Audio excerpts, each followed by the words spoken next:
And the Miami Dolphins finally made a draft pick.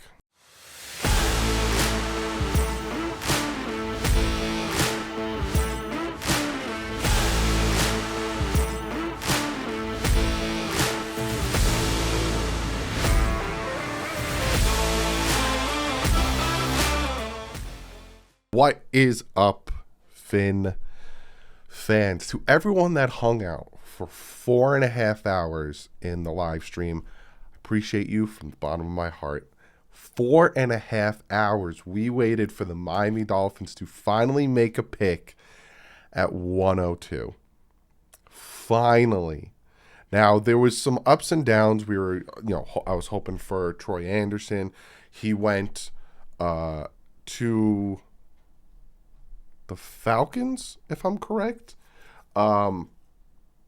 And then I was hoping for... No, Troy Anderson went to the Jags. And then I was hoping for Luke Fortner. I almost said Fartner. He went to the Colts.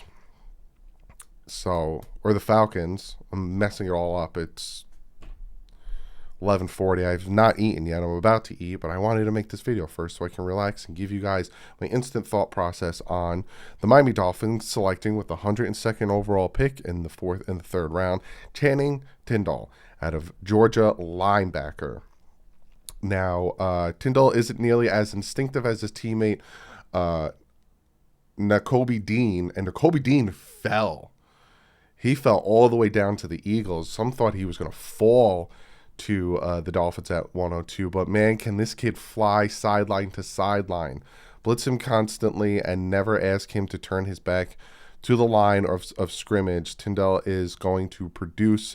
This is a great fit for Miami. So let me give you, I already talked about Tindall when I did the prospects video.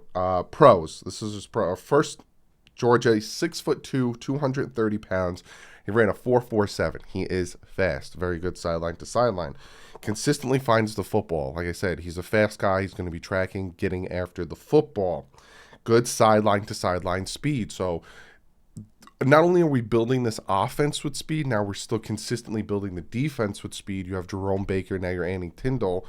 It's going to be a good 1-2 punch with those types of guys. You have Javon Holland in the backfield as well. Really starting Phillips, starting to build this defense up with speed, especially going after these mobile quarterbacks having to face Josh Allen twice a year. And he's a great tackler, makes the tackles. Now here's his cons, right? He played with great talent up in front of him, so he didn't really have to do much moves or rips or spins or anything to get through blockers. Loses sight from the middle, so he has to, work on tracking and all that stuff. And fails to recognize misdirections on passes.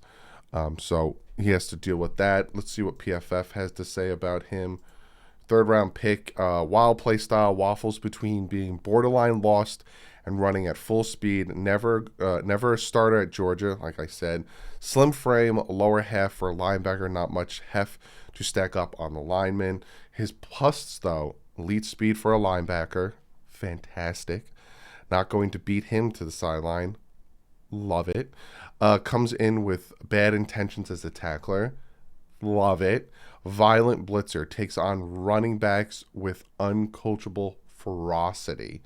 So, the things that he needs to work on are things that need to be taught, right? Wild play style, trying to hone him in.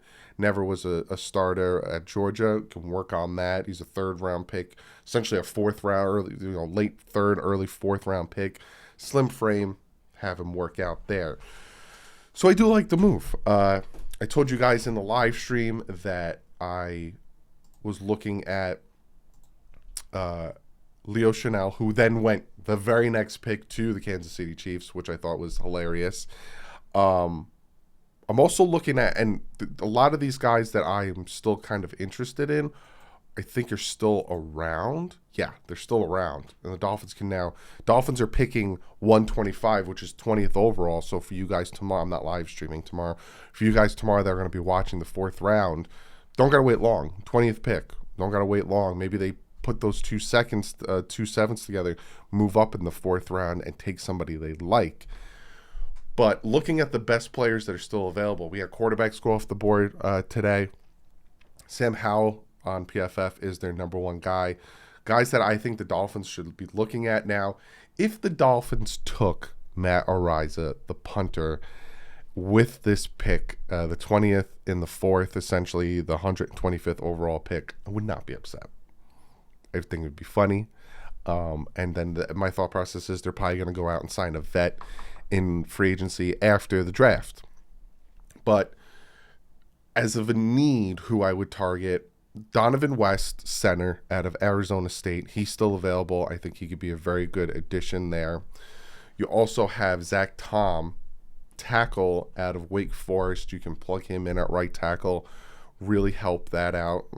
Bring up Zach Tom real quick. 6'4", 304 pounds. He is a big tackle, help out at the right tackle position. And then when it comes to centers, there is one more, and that is Alec Lindstrom out of Boston College. So that's who I'm personally looking at with the 125th pick. Either Donovan West, Alec Lindstrom, or Zach Tom. Those three. And if they hit on one of those three, because apparently I was right on Lindstrom, then I don't care what they do with the 7th. It don't matter to me. You kind of addressed two needs that made me worry, either to his blind side or center, and you got me a linebacker. But comment below. Let me know what you guys think of Tindall. What do you think of the pick of that? I did want Leo Chanel. He went the very next pick to the Chiefs again, which I think is quite funny. But comment below. This is a short video. We only had one pick. I waited 4.5 hours for this pick. I'm now finally going to eat. And then tomorrow I will be on the Big O show at 3:30. Going to talk about the draft. Hopefully we get one of the players that I was talking about.